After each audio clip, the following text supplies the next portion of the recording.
안녕하세요. 평소에 채널을 즐겁게 시청하고 있는 60대 여성입니다.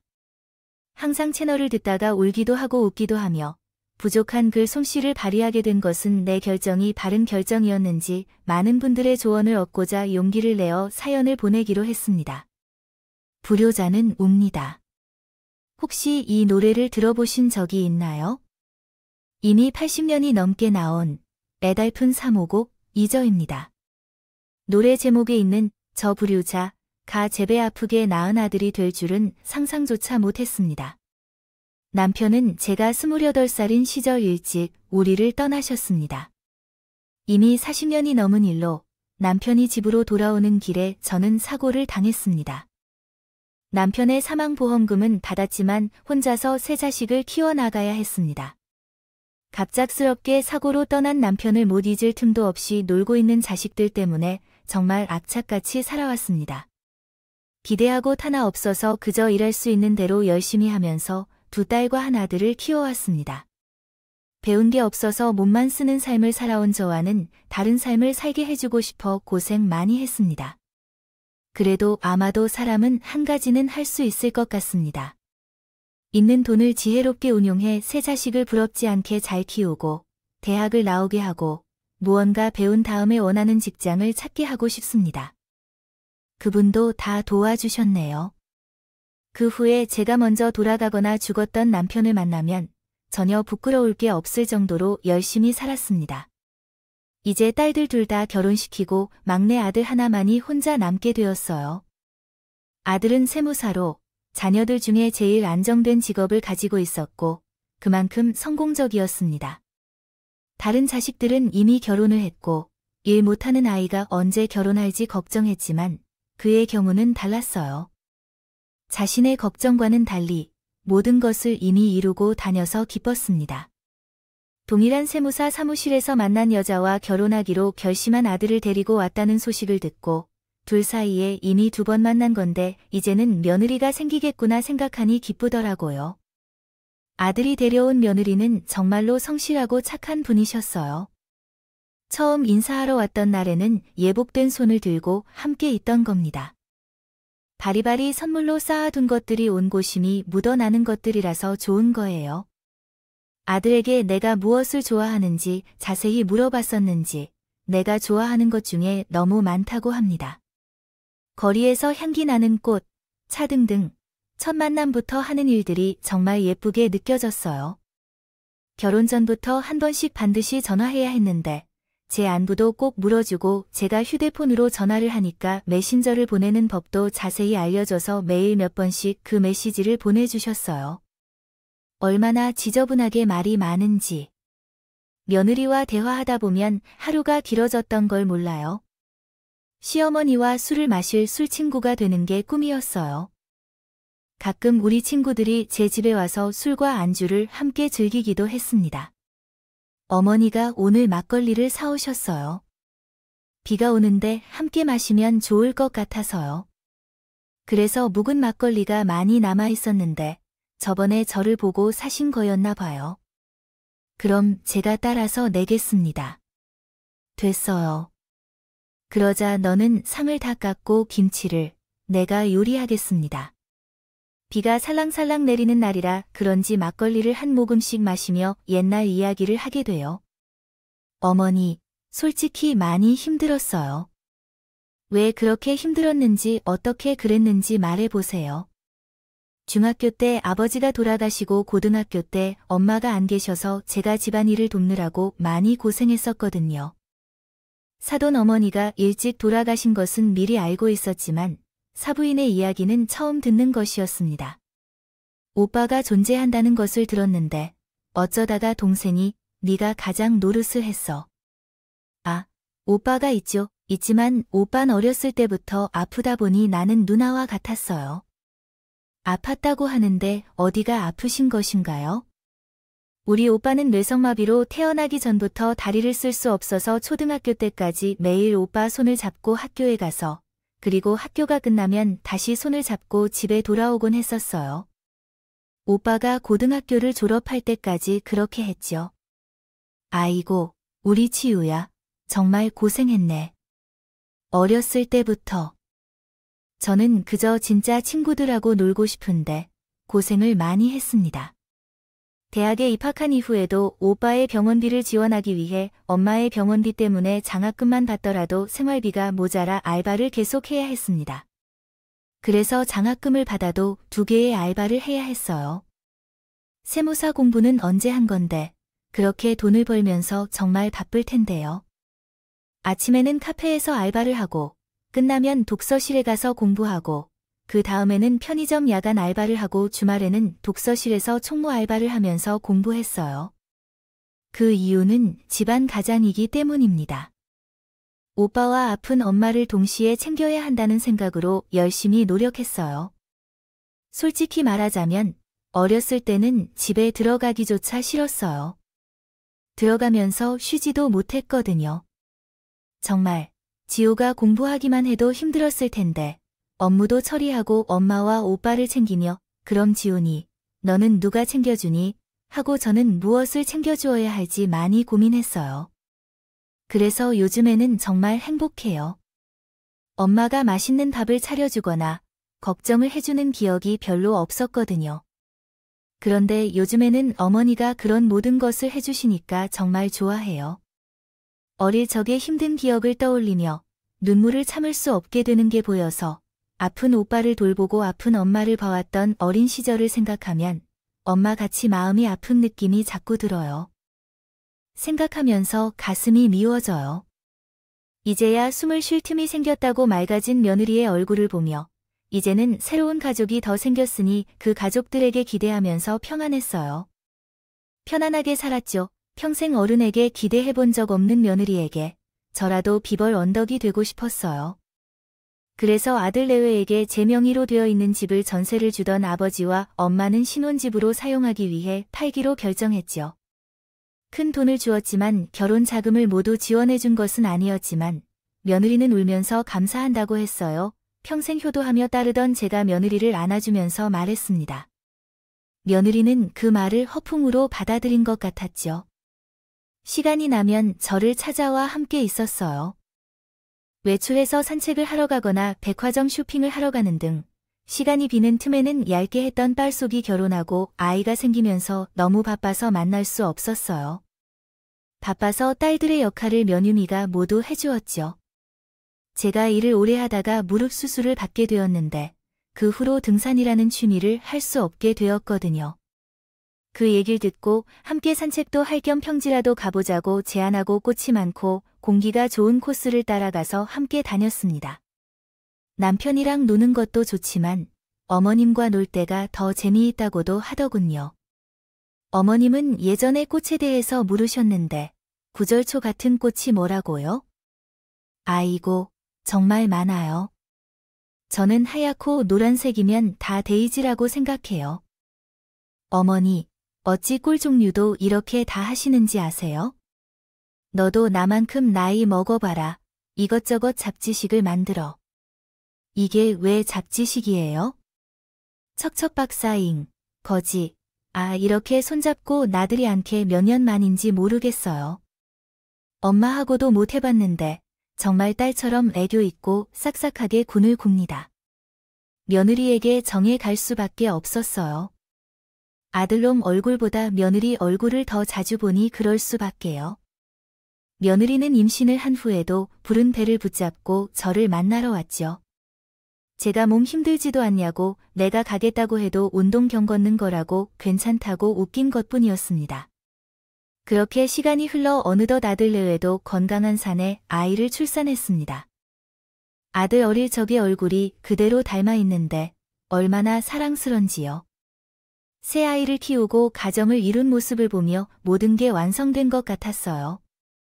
이제는 나 혼자 이 인생을 살면 되겠다고 생각했는데 어느 날 아들이 진지하게 부탁을 해왔어요. 손주를 볼 수 있게 해주세요. 결국 자식들을 보내고 혼자 남아 인생을 살 줄 알았는데 이제는 어릴 적 두려워했던 노후 육아가 기다리고 있다는 생각이 들었어요. 최근에 기사에도 나와요. 돈을 버는 것보다 바쁜 자식들 대신 손주를 챙기는 할머니, 할아버지들이 힘들다고 하더군요. 내 이야기가 크게 알려진 것 같아요. 아들이나 며느리 모두 세무사라는 좋은 직업을 하는 것을 아기 때문에 포기해야만 해서 아쉬운데 그래도 일과 육아를 동시에 하는 것은 힘들어서 고민해봅니다. 두 사람 모두 일에 대한 욕심이 많았으니까요. 제가 뭘 해드릴 수 있겠어요? 예쁜 얼굴과 손을 자주 보게 되어서 나도 좋고 혼자 뭘 해야 할지도 생각이 들어서 수락합니다. 그래도 동네 친구들의 이야기를 듣고 몇 가지 조건을 덧붙이고 싶습니다. 맞아요. 너희가 일을 하는 동안 내가 아기를 돌보겠어요. 둘 중 한 명이 출근할 때 꼭 내 집까지 데려다주고 간다든가 하세요. 엄마 정말 감사합니다. 어머니가 없었으면 정말 어떻겠을지 몰라요. 이 사람에게도 말해야겠어요. 하지만 제가 직접 입으로는 말해주지 못하는데 어떤 용돈으로 드릴까요? 당연히 줘야겠지요. 돌보는 것도 쉽지 않아요. 너희 어머니도 이제 나이가 많아서 보통이 아니야. 너도 알 거야. 그래서 엄마에게 더 미안해지고 있어요. 그래서 매달 100만 원씩 저에게 보내주는 것 좀. 100만 원만 보내주는 거라면? 엄마 많잖아. 여지껏 도와준 것도 많은데요. 어머니 좀 바꾸세요. 너한테 안 돌봐주고 남의 도움을 받으려면 번도해야 해. 그거 모르시면 안 돼요. 그럼 그렇지만 내가 주는 건 엄마로서 손자를 돌봐주는 거예요. 그럼 너는? 진서가, 너는 나에게 주고 나서 비자나 다른 사람에게 넘기면서 그래. 미안하다. 둘 다 잘 지키면서. 알겠어요? 그 사람한테 제가 언급해야 할 것은 사실 아들에게 손주를 돌보는 비용을 부모님께서 100만 원을 인하해달라고 하실 때 저도 좀 미안하기도 했지만 동네 친구들이 그렇다고 하니 너무 당연하게 손주를 봐줄 수 있어야 한다는 이야기였습니다. 처음부터 이런 태도를 갖는 것이 좋다는 말을 전해주셔서 옳다고 생각했어요. 어차피 자식들이나 며느리에게 100만 원을 받아도 돈 얻을 쓸 곳도 없고 그 나중에 손주에게 줄 생각이었다고요. 아들에게 생각을 전했고 며느리는 매달 수고비를 받는 것에 동의했습니다. 대신 손주를 우리 집에 두는 것이 아니라 저희가 아들의 가정으로 가서 아이를 받아올 것을 말씀드렸습니다. 회사가 사는 집이 약간 멀어서 출근 시간이 애매합니다. 혹여나 회사에서 일찍 떠나야 한다면 다른 직원들도 곤란할 텐데요. 이에 대해 흔쾌히 이해하겠다고 했습니다. 그런데 다른 상황이 벌어지기를 예상하지 못했습니다. 이제까지는 생각조차 하지 않았습니다. 손주는 유순하고 얌전해 보였기 때문에 큰 문제는 없을 것이라고 생각했어요. 좀 채워주고 안아주면 혼자서도 잘 놀아서 잠드는 모습이었습니다. 하지만 아들 집에 간 이후로 괴롭혔던 사실은 제가 있었죠. 언젠가부터 점점 더 눈에 띄게 지저분해지는 아들의 집안 모습이었어요. 며느리는 어머니가 집에 오시는 것을 감안해 깨끗하게 관리해왔는데 손주를 돌보는 동안의 시간이 지남에 따라 점점 방치되고 있는 것을 알게 되었습니다. 나중에 전화해서 거실 좀 치워주길 바라요. 방 좀 치워달라고 요청하고 세탁기 좀 돌려달라고 해야겠어요. 요구사항을 이것저것 말하기 시작했더라고요. 처음에는 일도 바빠서 집안일을 할 여유가 없을 거라 생각해서 도와주었더니 나중에 퇴근해서 설거지가 쌓여 있는 것을 보면서 주인의 눈치를 살펴서 하곤 했어요. 어머니, 오늘도 바빠 보이시니까요. 아, 내가 바빴을 때 뭐가 있었는지 잘 알아준 후도 오늘 하루 종일 자기만 하고 있었어. 아, 그랬군요. 주방을 보니 설거지 까딱까 있길래 어머니가 바빴다고 생각하고 안 하신 줄 알았어요. 그런 거야. 내가 깜빡했어. 너희도 이제 퇴근했으니 도중에 알아서 하라고. 나도 집에 가야겠어. 어머니, 저희 요즘 많이 바빠서 집에 오면 정말 손 하나 까딱하기 싫어요. 우리 주 사암전하고 손갈 일도 많이 없잖아요. 시간 좀 나시면 저런 건 어머니가 좀 치워주세요 보니까 할 것도 얼마 없는데. 살살 웃으면서 이것저것 시켜 먹으려고 하는데 제가 알던 내가 맞나 싶을 정도로 낯설더라고요. 이외에도 안 그런 적 사랑 같이 하는 것처럼 현관에 유모차가 안 나와 있으면 오늘도 주느라 앙 집에만 있었냐고. 날 좋으면 좀 나가서 산책 좀 시켜달라고 하고. 나갈 때는 혹시 담요를 챙겨가라. 감기 걸리면 안 된다 등등 저에게 반대로 시집살이를 시키는 것 같았죠. 어머니 준 후 살찐 것 같지 않아요? 별로 살아보기엔 달라진 게 없어요. 어머니는 이유식을 너무 자주 먹이시는 거에 대해 이의를 제기했습니다. 내가 아이에게 얼마만큼 먹였는지에 대해 이야기하는 것이 아니라 배고플 때마다 알맞게 먹이는 것이 중요하다고 거듭 말했습니다. 요즘에는 돈을 받고 아이들을 돌보는 분들이 아이들의 영양과 식습관을 고려하여 먹이는데 아이들의 체질을 지금부터 신경 써줘야 한다고 얘기했습니다. 어떻게 하면 될지 제안하여 주세요. 여기서 우리 아들 준우가 소화비만이 되면 어떻게 할 것인지 걱정되었습니다. 어머니가 추사올 때마다 먹이면 안 되지 않겠냐고 이야기했습니다. 신경을 좀 써주세요. 그렇다면 그런 의사결정은 당신이나 진석이가 내릴 수 있도록 하고 나에게 맡겨주지 말아주세요. 먹이는 것은 원래 엄마와 아빠가 신경을 써야 하는 부분이니까요. 어머님, 제게 보게 해주셨으면 모든 것을 보셔야죠. 어머니만큼의 도움을 받는 사람들은 다 그렇게 해요. 손주가 이유식을 먹이기 시작했을 때는 이제 이유까지 알아서 잘 만들어서 먹는다고 말하는 며느리예요. 한순간에 사람이 변하면 우리도 문제가 되지만 모르는 척하고 방관하는 아들도 문제였어요. 매번 돈을 받은 만큼 하라는 말을 하는 며느리는 시어머니가 손주를 보고 100만 원을 받아가는 게 아니라 왔던 겁니다. 이제는 제가 조금이라도 집이 지저분하다, 뭐가 없고 유통기한이 지난 것을 먹는다면 신경질을 내는 게 정말 그 전에 알았던 며느리와는 다른 것 같아요. 그 모습이 다 가짜인지 확실히 느꼈어요. 저도 그때 10살이었는데 같은 며느리의 잔소리를 들으며 버텼는데 어느새 손주를 봐주고 있던지 어언년이 훌쩍 지났더군요. 근데 그것도 얼마 못 가서 지고 말았습니다. 원래는 아들 내외가 퇴근하면 저는 바로 집으로 돌아가곤 했거든요. 근데 그날은 집에 와서도 할 일이 있다고 둘 다 서재에 틀어박혀 있었고 손주가 잠들 때까지 받아달라고 하더군요. 일로 바빠서 애들을 불러내기엔 너무 늦게까지 손지를 보고 있었죠. 그날은 다르게 손주가 올 때마다 사람을 보채더라고요. 노려도 놀아주지 않고 입에 무언가를 물려줘도 피버린 것 같아요. 열이 나지 않고 어딘가 아파서 그런 건 아닌 것 같아요. 무작정 오르고 달래고 있었죠. 그때 깨우는 소리에 짜증이 났는지 한껏 귀찮다는 표정으로 아들이 거실로 나오더라고요. 뭐야, 왜 애가 그렇게 우는 거야? 아이고, 나도 모르겠어. 뭐가 마음에 안 드는 건지 계속 보채네. 아예 일을 못하게 진짜 뭐라도 좀 줘야 해. 분유라도 타서 먹어야 하는 거 아니에요? 분유니까 이제 이유식을 먹는 날이잖아.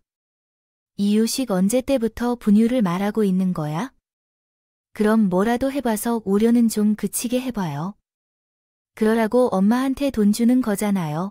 일 때문에 힘들어 죽겠는데 제발 그의 오른 좀 그치게 하시더라고요. 아 진짜 피곤해 죽겠어. 늦게까지 여기서 치아들 돌봐준 애미한테 뭐래?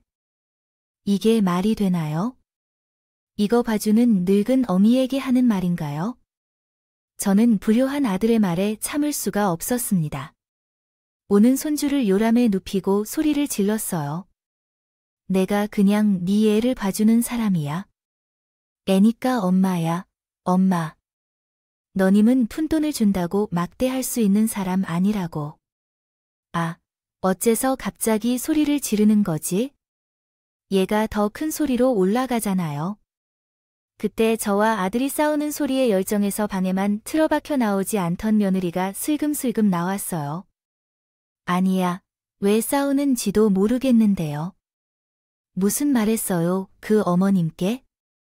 하긴 내가 뭘 해야겠어요. 그냥 애를 조용히 시키려고 했는데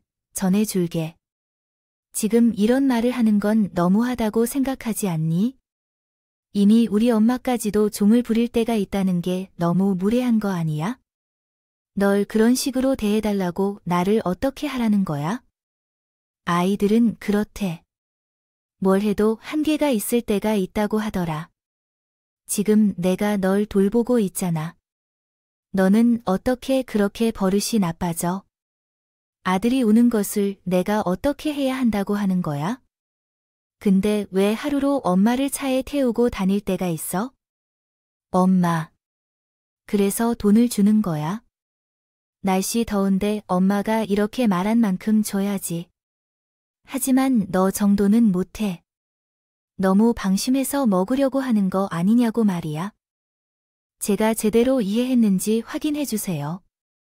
하루에 8시간을 넘게 받아들이고 있는 늙은 어머니에게 달에 100주를 주며 먹여야 한다는 말이었나요?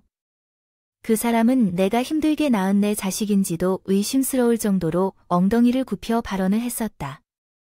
몸이 쭉 빠지고 손이 전전긍긍하였다. 그래, 이제 더 이상 날로 먹지 않겠다. 응, 이제 주지도 않을 거야. 앞으로는 스스로 하세요. 내보다 더 잘해 보이는 사람을 쓰든가, 아니면 둘 중 하나를 그만두고 아이를 돌보든가. 이제는 이런 시기다. 갑자기 그렇게 말씀하시면 어떻게 해야 할지 모르겠어요. 당장 내일 일을 누가 맡을 거예요? 아쉬울 게 뭐가 있니? 내가 매번 얘기하는 어머니만큼 받아주어도 더 꼼꼼히 처리해야 한다.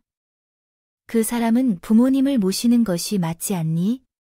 나도 이제는 더 이상 고통스러운 곳에 머물러 있고, 너도 내가 하는 일을 보면서 만족하지 못해서 답답했는데 이제 그 모습을 볼 필요가 없어 기쁘고, 내가 돈을 모아 로그를 받고 며느리와 아이에게 대우를 받으면서 애를 보니 난 이제 들여놓지 않겠다. 아, 준우는 그냥 해주면 어머니 손길을 붙여주잖아요. 친할머니가 되어서 그 정도도 못 해주실 건가요? 저를 딸처럼 생각하신다면 자녀들을 잘 키울 수 있도록 옆에서 도와준 게 부모가 아니냐고요. 맞아요, 엄마. 준우도 엄마 손을 받고 해주잖아요. 너희들은 나를 부모님으로 대접하지 않고 아이를 보살피면서 난 너무 못하게 하인 취급을 받는 듯 했으면서 이제 와서 부모와 자식이란 것을 들먹이고 있네요. 내용을 이해했습니다. 다음은 수정된 문장입니다. 있어. 끝까지 본인들이 뭘 잘못했는지도 모르는 모습에 오열하고 말았습니다. 수고비를 준다고 이렇게 사람을 과시해도 되는 건가요? 그것도 본인의 엄마와 시어머니라는데요. 제가 아들에게 한 헌신이 며느리에게 준 후와 사랑이 모두 한 줌의 허상으로 보인다고 해도 같더군요. 이런 취급을 받으려고 내가 그렇게 진심을 다해 노력한 것이 서러웠습니다. 이건 한두 마디로 해결될 일이 아니라 정말 큰 충격을 주어야겠다고 생각했죠. 그래, 다 필요 없다. 다 필요 없어. 너 이제 이 집에서 나가라. 너희 신혼집으로 쓰라고 준 이 집을 나중에 명의도 돌려주려고 했지만 내가 그렇게 해봤자 너희가 그걸 감사하다는 줄도 모르니? 됐다. 다 나가서 알아서 살아. 어머니에 솔직히 화를 내지 않을게. 됐습니다. 부모가 되어 살라고 준 집에서 내쫓는 것에 속이 좁고 어른스럽지 못하긴 했어요. 하지만 제가 얼마나 화가 나고 서운해했으면 일했겠습니까? 며느리는 제 말에 순간 당황했지만 아들은 덤덤하게 팔짱을 끼고 있더군요. 그래요. 그럼 다른 곳으로 나가겠어요. 아니에요. 그냥 이대로 부모와 자식 관계를 끊어요. 이렇게 해야 속을 푸시겠지요. 엄마 말대로 나가서 알아서 살겠어요. 아예 관계를 끊자고 한술 더 뜨는 아들이군요. 저놈이 정말 제가 고생해서 키운 사람이 맞을까요? 누가 사람을 바꿔치기라도 한 것 같더군요. 아들이 당당하게 집을 나가겠다고 말하자 그 눈치를 보던 며느리도 아들의 말에 동의했어요. 그래요. 나 갈게요. 우리가 돈이 없는 건 아니고 집을 찾으면 여기를 비워드릴 테니까 조금만 기다리세요. 둘의 얼굴을 볼까 할 말이 없어서 그대로 택시를 타고 집으로 향했습니다. 혹시나 하는 마음이 있었지만 결국 아들과 며느리에게 선 어떤 사과도 하지 않았습니다. 정말로 남이 된 것 같았지요. 며칠이 지나서야 아들로부터 아파트를 구해서 배웠다는 문자 한 통이 도착했습니다. 나 왔어요. 진짜인지 확인하고 싶어서 가보니 정말로 가구까지 싹 다 나간 텅 빈 집이었습니다. 절 반겨주더라고요. 썰렁하게 먼지만 날리는 집에 덩그라니 나무니가 있었죠. 너무 서러워서 딸들에게 연락했어요. 딸들은 제가 전화해서 다짜고짜 울기만 하니 놀라서 바로 왔습니다. 아들이 줬던 집이 텅 비어 있고 거기에서 엄마가 혼자 울고 있는 걸 보고 둘 다 놀라했어요. 제게 자초지종을 들은 다른 붕괴를 하더니 이참에 연 끊으라고 그딴 놈 자식 취급하지 말라고 저를 다독여 주셨습니다. 그 색이 4가지라는 걸 엄마만 몰랐다고요. 이제 엄마 콩깍지를 벗겼다는 거예요. 이 한순간에 아들이 정말 이끈 비니 제 속이 텅 비어버린 것 같았어요. 아들이 얼마나 모진 짓을 했던 상관없이 공항으로 가는 사실이었습니다. 딸들은 제게 결코 먼저 연락하지 말라고 엄격히 요청했어요. 그 후로 혼자 집에 있는 일이 자주 되어 딸 둘은 집을 번갈아가며 자고 왔죠. 다행히 사위들도 상황을 이해하고 환영해 주었어요. 첫째 사위는 같이 사는 게 어떠냐고 물어봤지만 말만으로도 너무나 감사했습니다. 그렇게 몇 달이 지난 후 정말 아들이 없는 것을 스스로 인정하며 갈 때쯤 연락이 왔어요.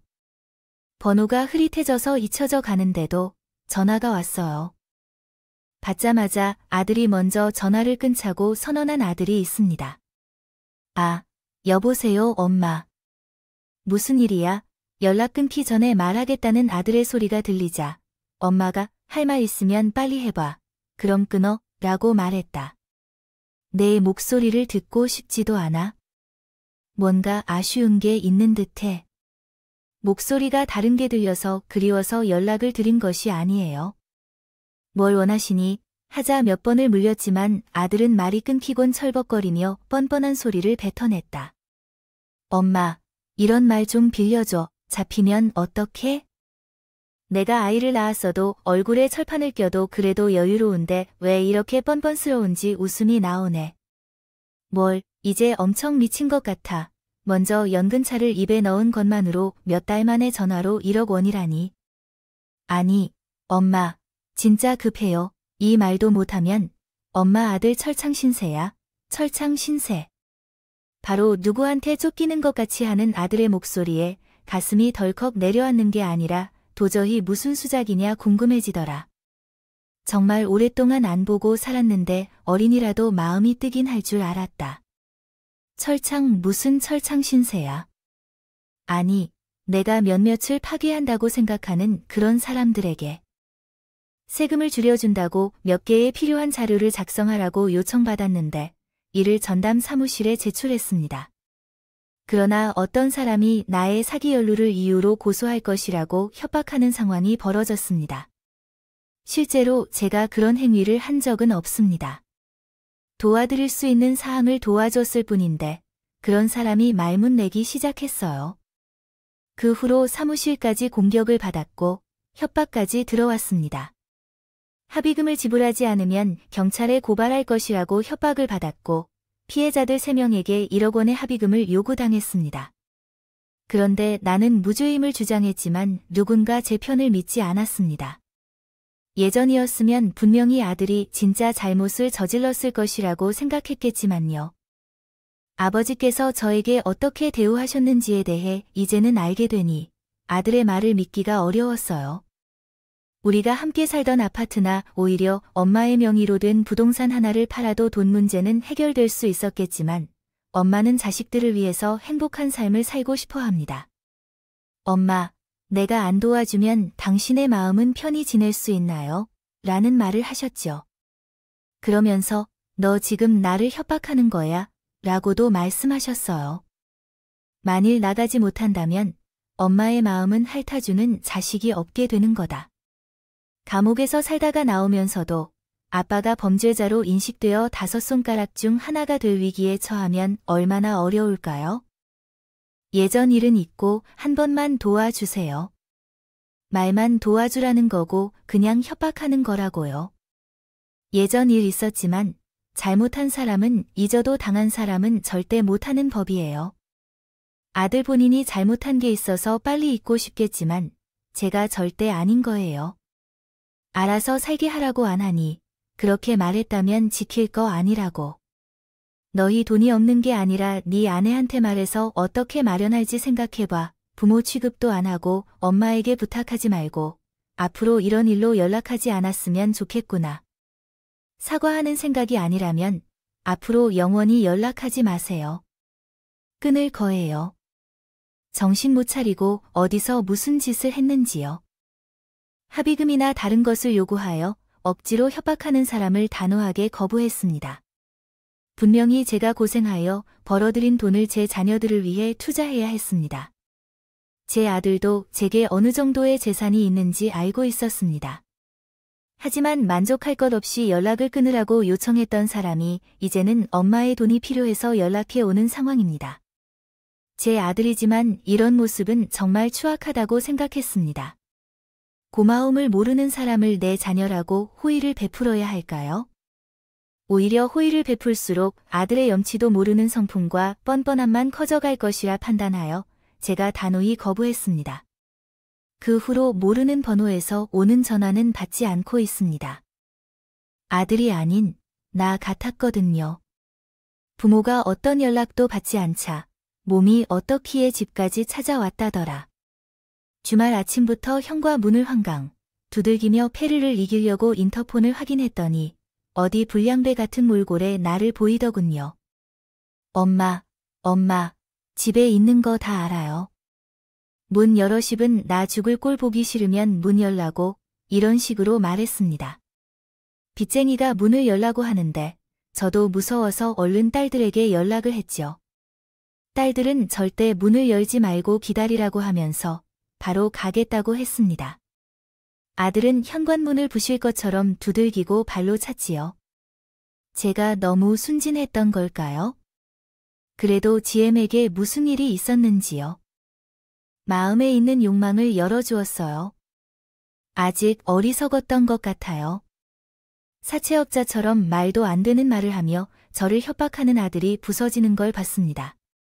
엄마, 어떻게 내 아들이 이럴 수 있어요? 난 옥에 갈지도 모르는데 엄마가 돼줄 거야? 걱정도 안 돼요. 진짜 내 엄마 맞아? 아들이 1억을 요구하며 위협적으로 달려오자 두려워서 안방으로 숨어들었습니다. 때릴 수도 있겠다는 생각이 들었어요. 거실에서 10분가량 난동을 부린 아들이 쫓기듯이 바로 달려든 딸들과 함께 했습니다. 이들에게 붙잡혔습니다. 안방에 숨어있던 나는 조용히 거실에서 들리는 큰 소리를 듣고만 있었습니다. 이야, 너 이게 뭐 하는 짓이야? 깡패야, 뭐야? 당장 못 나가. 너 엄마한테도 맡겨. 난 이에 분 맡겨놨어. 네가 뭔데 나한테 이래라 저래라야. 닥치고 너 나가. 난 엄마를 할 얘기 있으니까 방해하지 말고 니들이나 나가라고. 엄마. 미친 놈이 진짜 정신이 나갔구나.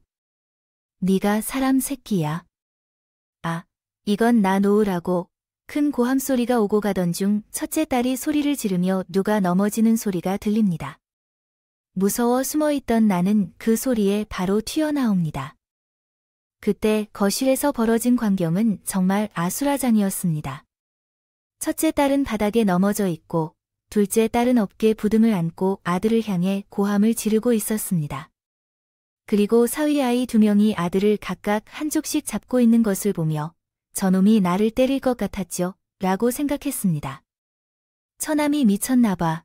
어디서 눈을 때렸나봐. 당장 경찰에 신고하기 전에 나가야 해요. 바로 이전에 내가 이 새끼가 삼하다고 했잖아. 야, 이 자식아. 네가 뭔데 내 아내를 때려? 죽고 싶으면 여기서 그냥 죽여라. 죽일 거면 엄마한테 받으러 오지 마. 이런 짓 못 받아 하고 강요했습니다.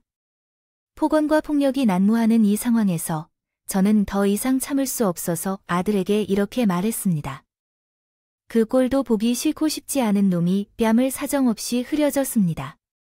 딸들도 사위들도 갑자기 나타나 아들 뺨을 때린 절 보고 놀란 것 같았고 맞은 아들도 씩씩거릴 뿐 아무 말도 하지 못했어요. 너 내가 이렇게 키워서 너를 이렇게 막대 먹은 무례한로 키웠어. 내가 널 얼마나 귀하게 키웠는지 알아? 깡패가 치치 누나를 때리고 부모 집에 와서 돈을 내놓으라고 행패를 부렸어. 너 나한테 연근차 구했지? 그래, 그때는 나도 그 말을 믿지 못했는데 이젠 아니야. 희재야, 내가 먼저 너랑 연을 끊어야겠다. 너는 지금까지 가족을 무시하고 막대한 거를 했는데 나중에 다 후회할 거야. 불효막심한 놈아. 몸 안에서 열불이 튀어나오는 것 같았습니다. 그렇게 쏟아내고 나니 거실은 숨막히는 정막만이 둘러싸여 있었습니다. 그때 벨소리가 울리며 경찰 2명이 찾아왔어요.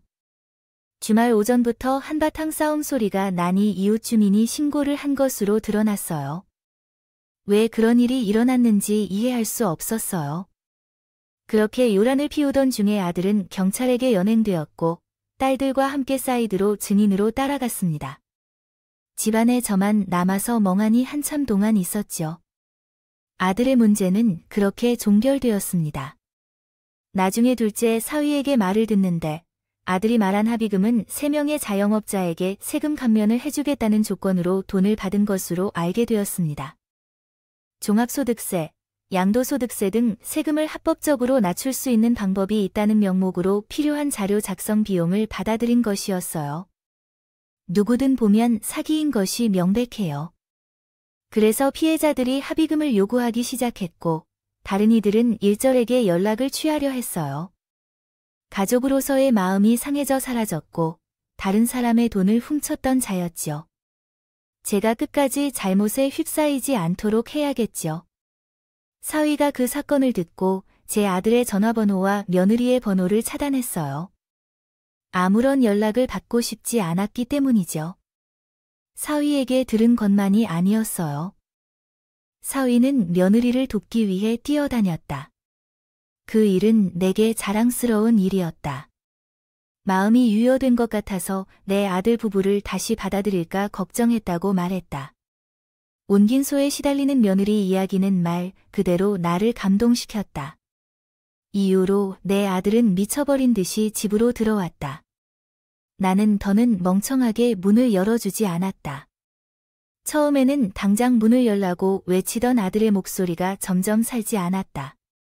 나중에는 더 이상 고요를 가하지 않고 한 번만 도와달라고 부탁하기 시작했다. 하지만 나는 한 번도 멍청한 생각으로 느끼지 않았다. 않는다고 생각한 거예요. 모두 나는 너무 비정하게 대해도 되는 걸까요? 한 항목을 망명했는지 아들은 며느리와 손주까지 데리고 찾아와 빌었습니다. 오랜만에 들리는 며느리의 목소리는 나를 위해 세계가 불쌍하게 다가왔다. 하지만 아들 내외가 찾아오는 것을 피할 수 없었습니다. 운동을 할 겸 동네를 한 바퀴 도는 중에 누구나 진부한 얼굴들을 마주치게 되자 그만 못해 이야기를 시작했습니다. 엄마, 어머니.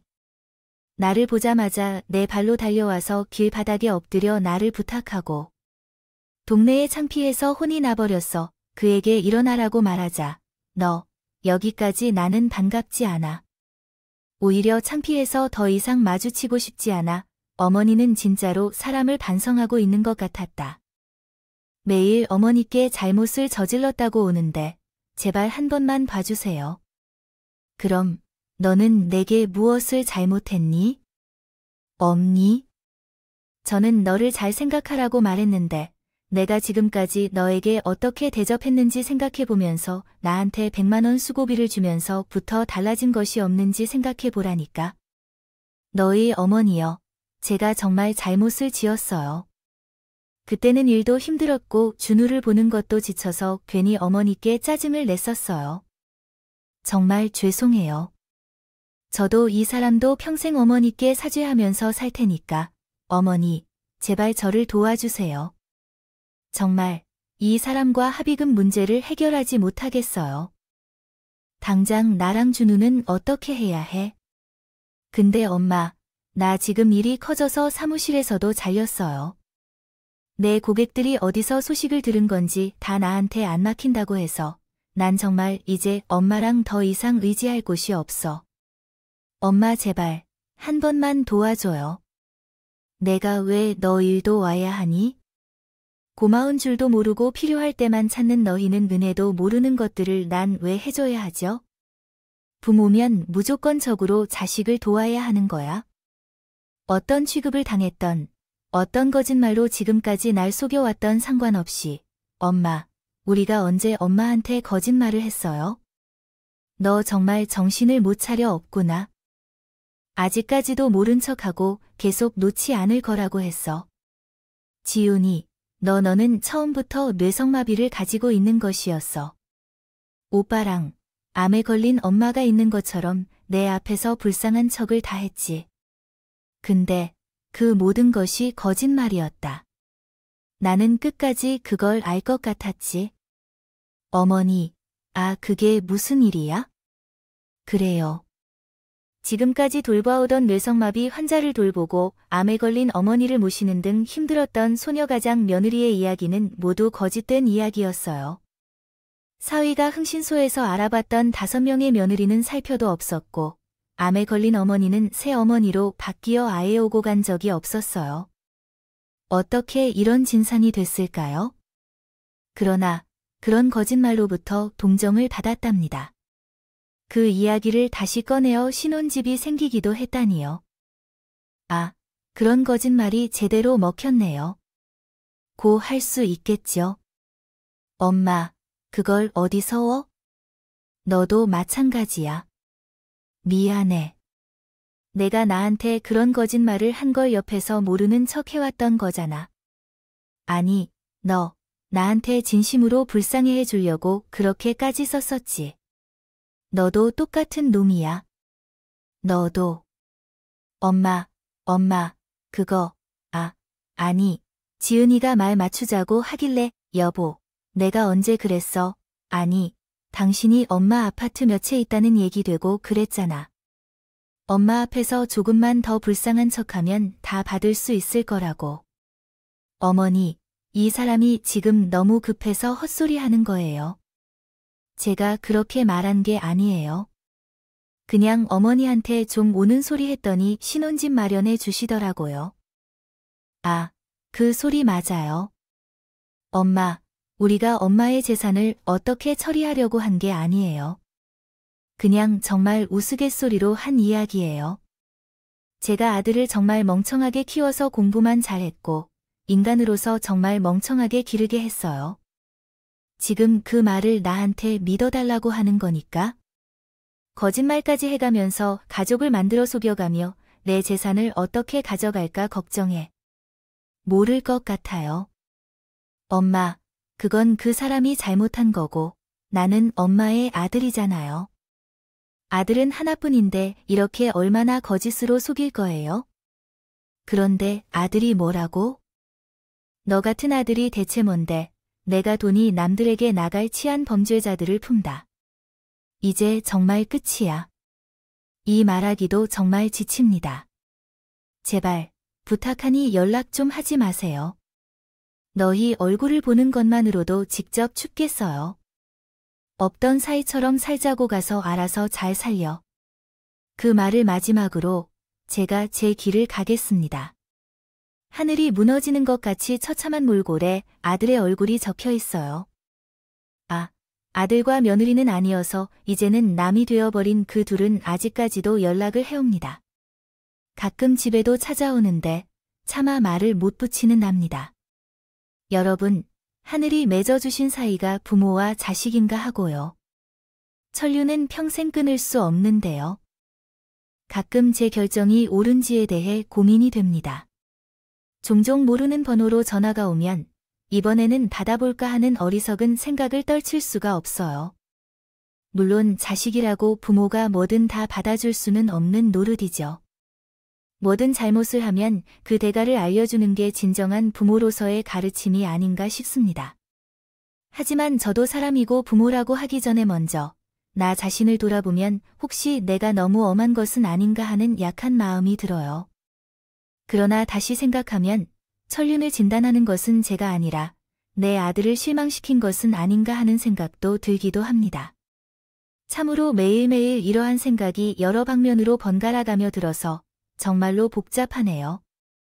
하늘의 도리를 어겨버리면 아들이 대가를 치러야 한다. 내가 한 결정이 정말 옳은 결정일까요? 여러분이 제 긴 이야기를 들어주시고 따뜻한 조언과 응원을 보내주길 소원합니다. 함께 해주셔서 감사합니다. 음악,